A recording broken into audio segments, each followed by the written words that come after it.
ತುಮಕೂರಿನಲ್ಲಿ ದಾವಣಗೆರೆಯ ಪಿಎಸ್ಐ ಆತ್ಮಹತ್ಯೆಯನ್ನ ಮಾಡಿಕೊಂಡಿದ್ದಾರೆ. ಪಿಎಸ್ಐ ನಾಗರಾಜ್ ಮನೆಯಲ್ಲಿ ಕುಟುಂಬಸ್ಥರ ಆಕ್ರಂದನ ಮುಗಿಲು ಮುಟ್ಟಿದೆ.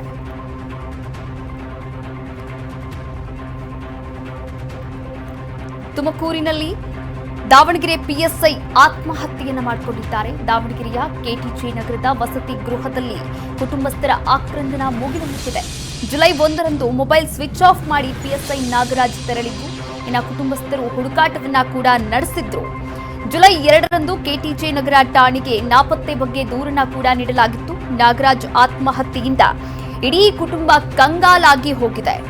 ದಾವಣಗೆರೆಯ ಪಿಎಸ್ಐ ಡೆತ್ ನೋಟ್ ಅನ್ನ ಬರೆದಿಟ್ಟು ನೇಣಿಗೆ ಶರಣಾಗಿರುವಂತಹ ಘಟನೆ ತುಮಕೂರಿನ ಲಾಡ್ಜ್ ಒಂದರಲ್ಲಿ ನಡೆದಿದೆ. ಹಾಗಾದ್ರೆ ಈ ಘಟನೆ ನಡೆದಿದ್ದು ಯಾವಾಗ ಎನ್ನುವಂತಹ ಮಾಹಿತಿಯನ್ನ ನೀಡ್ತಾ ಹೋಗ್ತೀವಿ. ನೇಣಿಗೆ ಶರಣಾದವರನ್ನ 45 ವರ್ಷದ ನಾಗರಾಜ್ ಎಂದು ಗುರುತಿಸಲಾಗಿದೆ. ಇವರು ತುಮಕೂರು ನಗರದ ದ್ವಾರಕಾ ಹೋಟೆಲ್ನಲ್ಲಿ ನೇಣಿಗೆ ಶರಣಾಗಿದ್ದಾರೆ. ದಾವಣಗೆರೆ ಬಡಾವಣೆಯ ಪೊಲೀಸ್ ಠಾಣೆಯಲ್ಲಿ ನಾಗರಾಜಪ್ಪ ಪಿಎಸ್ಐ ಆಗಿ ಕಾರ್ಯವನ್ನ ನಿರ್ವಹಿಸ್ತಾ ಇದ್ರು.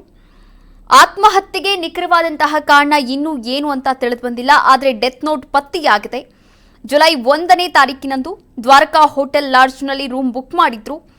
ಇವತ್ತು ಜುಲೈ 6ನೇ ತಾರೀಕು, ಅಂದ್ರೆ ಲಾಡ್ಜ್ನಲ್ಲಿ ಕೆಟ್ಟ ವಾಸನೆ ಬರ್ತಾ ಇತ್ತು. ಹೀಗಾಗಿ ಲಾಡ್ಜ್ನ ಸಿಬ್ಬಂದಿ ತಕ್ಷಣ ಪರಿಶೀಲನೆಯನ್ನ ನಡೆಸಿದ್ದಾರೆ. ಈ ಪ್ರಕರಣ ಬೆಳಕಿಗೆ ಬಂದಿದೆ. ಬಳಿಕ ಸ್ಥಳಕ್ಕೆ ಭೇಟಿಯನ್ನ ನೀಡಿದ್ದಾರೆ ತುಮಕೂರಿನ ಪೊಲೀಸರು. ಪರಿಶೀಲನೆಯನ್ನ ಕೂಡ ನಡೆಸ್ತಾ ಇದ್ದಾರೆ. ದಾವಣಗೆರೆಯ ಕೆಟಿಜೆ ನಗರದ ವಸತಿ ಗೃಹದಲ್ಲಿ ಕುಟುಂಬಸ್ಥರ ಆಕ್ರಂದನ ಮುಗಿಲು ಮುಟ್ಟಿದೆ.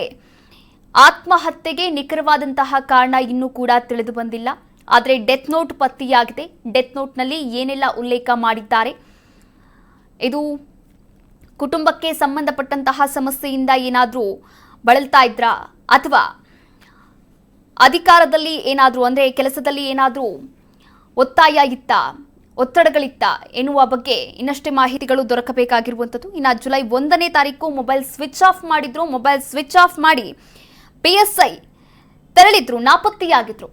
ಇಡೀ ಕುಟುಂಬಸ್ಥರು ಹುಡುಕಾಟವನ್ನು ನಡೆಸ್ತಾರೆ. ಆದರೆ ಫೋನ್ಗೂ ಕೂಡ ಸಿಕ್ಕಿರಲಿಲ್ಲ, ಹಾಗೆ ಯಾವುದೇ ಮಾಹಿತಿ ಕೂಡ ಲಭ್ಯವಾಗಿರಲಿಲ್ಲ. ಆದರೆ ಜುಲೈ 2ನೇ ತಾರೀಕು ಕೆಟಿಜೆ ನಗರದ ಠಾಣೆಗೆ ಬಂದು ನಾಪತ್ತೆ ಆಗಿರೋದರ ಬಗ್ಗೆ ದೂರನ್ನ ಕೂಡ ನೀಡ್ತಾರೆ. ನಾಗರಾಜ್ ಆತ್ಮಹತ್ಯೆಯಿಂದ ಇಡೀ ಕುಟುಂಬ ಕಂಗಾಲಾಗಿ ಹೋಗಿದೆ.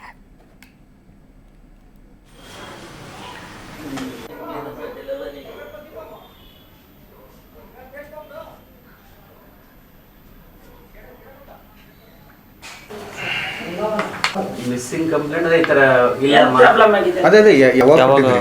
ಯಾ ಡೇಟ್? ಬುಧವಾರ ಕೊಟ್ಟಿವಿ ಸರ್. ಬುಧವಾರ ಮಂಗಳವಾರ ಹೋಗ್ಯಾರ, ಬುಧವಾರ ಕೊಟ್ಟಾರ. 2ನೇ ತಾರೀಕು ಕೊಟ್ಟಾರ. 2ನೇ ತಾರೀಕು ಕೊಟ್ಟಾರ.